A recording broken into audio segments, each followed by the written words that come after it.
Yang terhormat Bapak-bapak, Ibu-ibu, salam Pancasila.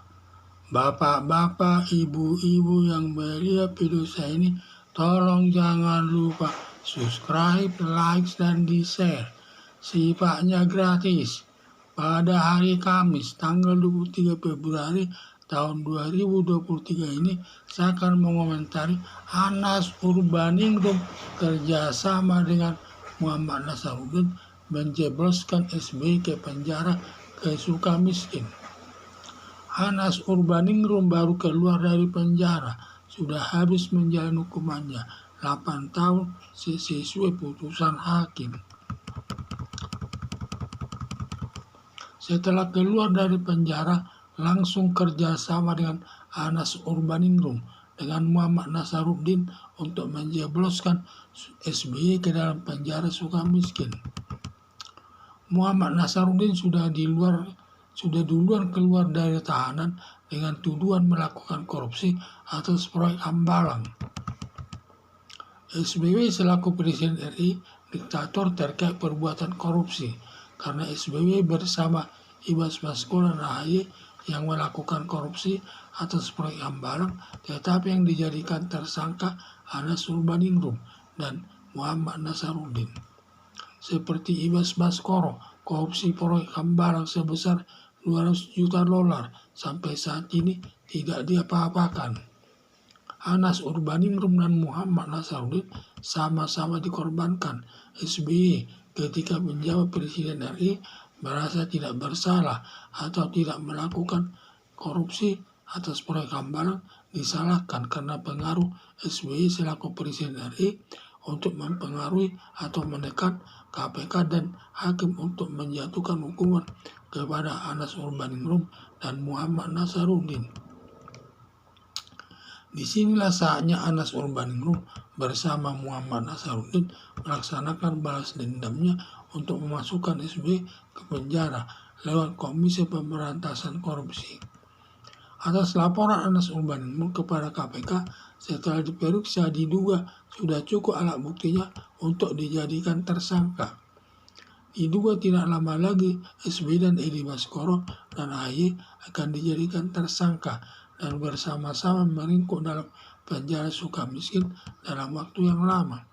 Harapan saya semoga SBY dan anaknya segera ditetapkan tersangka dan diproses sesuai hukum yang berlaku untuk memberi pelajaran kepada SBY mengkriminalisasi Anas Urbaningrum tanpa kesalahan, di mana Susilo Bambang Yudhoyono pada waktu dia menjabat sebagai Presiden RI sangat diktator, di mana banyak orang yang tidak bersalah dihukumnya, yaitu seperti proyek Hambalang, di mana di sini Anas Urbaningrum tidak melakukan korupsi lepas proyek Hambalang dan Muhammad Nasaruddin hukum.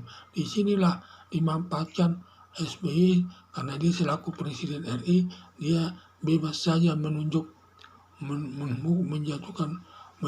menjatuhkan hukuman kepada orang lain lewat KPK dan putusan hakim, dan di mana Susilo Bambang Yudhoyono dapat mempengaruhi KPK dan hakim untuk menangani perkara dan menjatuhkan putusan sesuai kehendaknya. Inilah saya lihat dia selaku presiden diktator yang perlu diketahui, dan kita harus menghilangkan sifat-sifat diktator tersebut, karena di dalam negara hukum, di mana Indonesia sebagai negara hukum, di mana selaku negara hukum ada asas equality before the law atau persamaan hak di depan hukum. Setiap orang melakukan korupsi harus dihukum. Tidak ada istilahnya orang kebal hukum. Walaupun dia Susilo Bambang Yudhoyono, mantan Presiden RI, dan juga Baskoro dan juga AHY, karena walaupun dia sebagai ketua Partai Demokrat, kalau dia melakukan perbuatan kesalahan harus dihukum. Memang di sini tepat waktunya. Setelah Susilo Bambang Yudhoyono tidak menjadi presiden lagi, maka dia tidak punya kuasa lagi untuk menindak orang lain.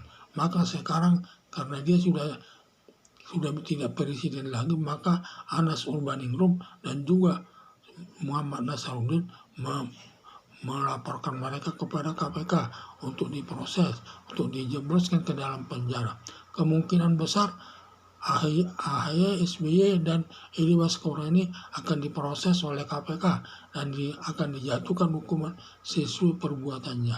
Inilah yang perlu diketahui. Jangan pada waktu presiden kita sembarangan menggunakan kekuasaan kita menghukum orang yang tidak bersalah. Tetapi setelah tidak berkuasa lagi, tidak bisa apa-apa lagi. Sekarang hakim sudah tidak bisa dipengaruhi, maupun KPK tidak bisa lagi dipengaruhi Susilo Bambang Yudhoyono, karena dia bukan presiden lagi, sudah seperti orang biasa. Dan semua orang-orang mantan presiden pun kalau memang melakukan perbuatan kesalahan harus dihukum bersalah. Karena itu harapan saya semoga SBY dan anaknya segera ditetapkan tersangka dan diproses sesuai hukum yang berlaku untuk memberi pelajaran kepada SBY mengkriminalisasi Anas Urbaningrum tanpa kesalahan. Sekian dan terima kasih.